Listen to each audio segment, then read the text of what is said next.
आप देख रहे हैं Indian horror TV Ashok Kumar के साथ। दोस्तों, यदि आप हमारे चैनल पर नए हैं तो हमारे चैनल को सब्सक्राइब कीजिए। एक घना जंगल जिसमें से कुछ मंत्र उच्चारण करने की आवाजें आ रही थी। दूर एक पेड़ के नीचे एक आदमी बैठा हुआ था, बिल्कुल नग्न अवस्था में। पालथी मारे वो लगातार मंत्रों का जाप किए जा रहा था। उसके सामने एक घेरा बना हुआ था जिसमें खून, इंसानी खोपड़ियां और भी बहुत सारे जादू टोने के सामान रखे हुए थे। वो लगातार एक ही मंत्र का जाप किए जा रहा था। उसे देखकर ऐसा लग रहा था कि मानो वो कोई साधना कर रहा हो। तो आइए कुछ समय पहले चलते हैं। राहुल एक नौजवान लड़का जो कि अपनी रोजमर्रा की जिंदगी से बहुत तंग आ गया था, क्योंकि उसे लगातार उसके व्यापार में घाटा होता जा रहा था। वो बिल्कुल सड़क पर आ गया था। रात दिन पैसे मांगने के लिए लोग उसके कपड़े फाड़ते रहते थे। उसके घरों पर कर्जदारों की लाइन लग गई थी। राहुल बहुत परेशान रहता था और अक्सर गुमसुम अपने घर से दूर सुनसान इलाकों में ही दारू पीकर पड़ा रहता था।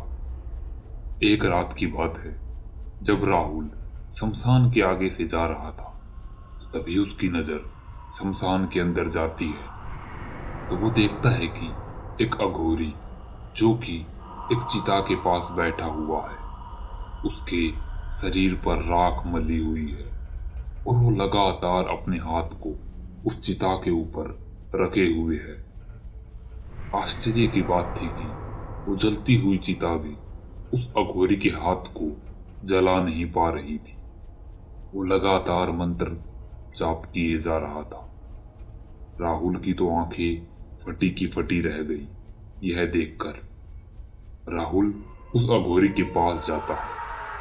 उसने अपनी आंखें बंद कर रखी थी और वो अपनी तपस्या में लीन था। राहुल चुपचाप उसके पास जाकर बैठ गया। तकरीबन आधे घंटे तक राहुल उसको ऐसे ही देखता रहा। तब उस अघोरी ने आंखें खोली और राहुल को देखते हुए कहा, क्या चाहिए बेटा तुम्हें? राहुल उसे बताता है, बाबा, मुझे कुछ ऐसा मंत्र दो जिससे मैं बहुत अमीर हो जाऊं। मैं बहुत तंग पा गया हूं अपनी जिंदगी से। कर्जदारों ने मेरा जीना हराम कर दिया है। वो अघोरी मुस्कुराता है और राहुल की ओर देखते हुए कहता है, बेटा, जो रास्ता तुम मांगने जा रहे हो वह भले ही सरल हो, पर वो अत्यधिक कठिन और जानलेवा है। परंतु राहुल कहता है, कैसा भी रास्ता हो बाबा, आप प्लीज मुझे कोई ऐसा मंत्र दीजिए, नहीं तो मैं मर जाऊंगा। अच्छा, अघोरी उसे बताता है, तुम्हें अगर अमीर बनना है तुम्हें कर्ण पिशाचिनी साधना करनी होगी। तुम्हें 21 दिन तक रोज बरगद के पेड़ के नीचे बैठकर नग्न अवस्था में ये साधना करनी होगी। और याद रहे, इसी बीच बहुत सी आत्माएं तुम्हारे आसपास भटकेंगी और तुम्हें इस साधना को तोड़ने के लिए कहेंगी और तुम्हारे मार्ग को भटकाएंगी। परंतु तुम्हें अपने मार्ग से नहीं भटकना है और तुम्हें हर रोज साधना के बाद एक मुर्गे की बलि भी देनी होगी।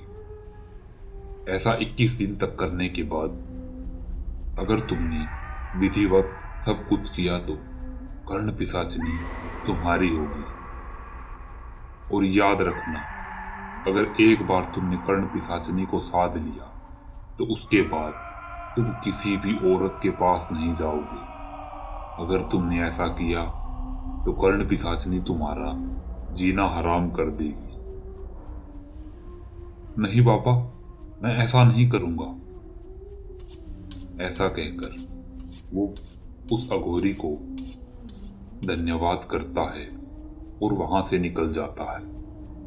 अगले दिन से ही राहुल ने एक बरगद के पेड़ के नीचे बैठकर कर्ण पिशाचनी की साधना शुरू कर दी थी। तकरीबन 18 दिन बीत चुके थे, परंतु अब उसे अपने आसपास कुछ अलग महसूस होने लग गया था। मानो कोई अदृश्य शक्ति उसके शरीर को छू कर जाती हो। एक ठंडी सी हिरन, एक फुसफुसाहट उसके कानों में दौड़ती रहती थी, परंतु वो अपने निश्चय पर दृढ़ था। उसने 21 दिन की साधना पूरी कर ली और 21वें दिन कर्ण पिशाचिनी उसके सामने प्रकट हो गई। कर्ण पिशाचिनी ने उससे कहा, मैं तुम्हारी पूजा से खुश हुई, मांगो, क्या मांगना चाहते हो? राहुल ने कहा, मुझे बहुत सारा पैसा चाहिए। मुझे इतना अमीर बना दो कि दुनिया में कोई भी ना हो। इतना अमीर बनना है मुझे। ठीक है, मैं अमीर तो तुम्हें बना दूंगी, परंतु मेरी कुछ शर्तें हैं। हाँ हाँ हाँ, वो बोलो ना। मेरे होते हुए तुम किसी पराई औरत के पास नहीं जाओगे। हर रात मैं तुम्हारे पास आऊंगी और तुम्हें मुझे संतुष्टि देनी होगी। अपने पत्नी की तरह हर सुख देना होगा। अगर तुम इन शर्तों के लिए मंजूर हो तो मैं तुम्हें अमीर बना दूंगी।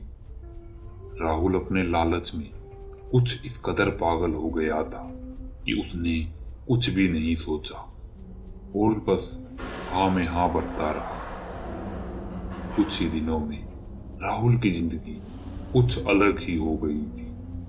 बड़ा बंगला, गाड़ी, नौकर चाकर। अब राहुल रोज पब, बार आदि में ही नशे करने लग गया था और देर रात तक नाचता गाता और फिर शराब में धुत अपने घर आकर बिस्तर पर पड़ जाता था। राहुल की अच्छी जिंदगी चल रही थी, परंतु उसे रोज रात को उस कर्ण पिशाचनी के साथ सोना पड़ता था। काफी दिन बीत चुके थे और राहुल अब उससे बोर हो गया था।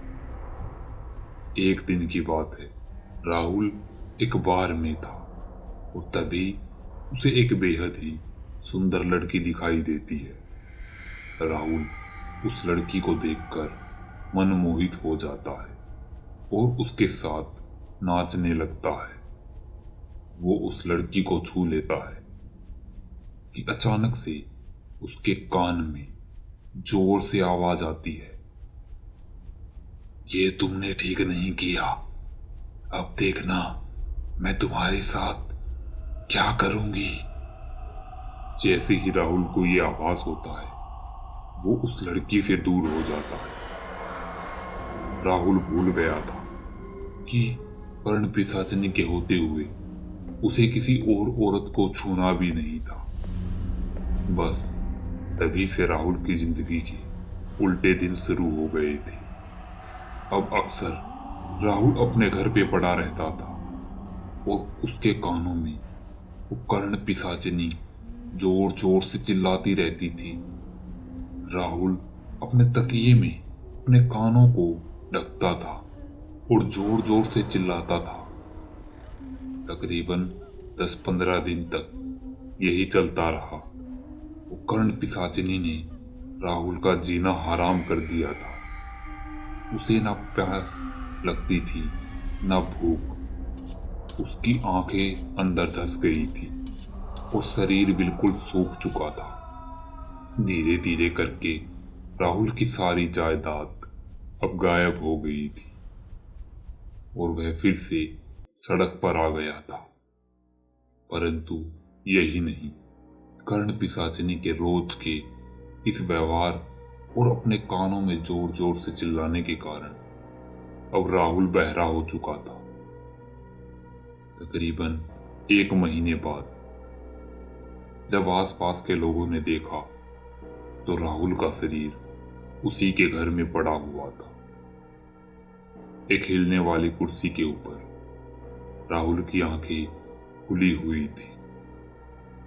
घृण पिशाचिनी अब जा चुकी थी, परंतु राहुल ने अपने लालच के कारण और अपनी मंदबुद्धि के कारण अपनी जिंदगी को नर्क में डाल दिया था।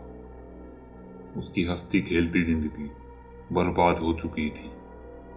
तो दोस्तों, इसीलिए कहते हैं हमें अपने जीवन में जो भी मिलता है, जितना भी मिलता है, हमें उसी में खुश रहना चाहिए, क्योंकि लालच का परिणाम आपको अपनी जान गवा कर भी देना पड़ सकता है। तो दोस्तों, कैसी लगी आपको ये कहानी? अगर अच्छी लगी हो तो वीडियो को लाइक, कमेंट और शेयर कीजिए। जल्दी मिलते हैं एक और डरावनी कहानी के साथ।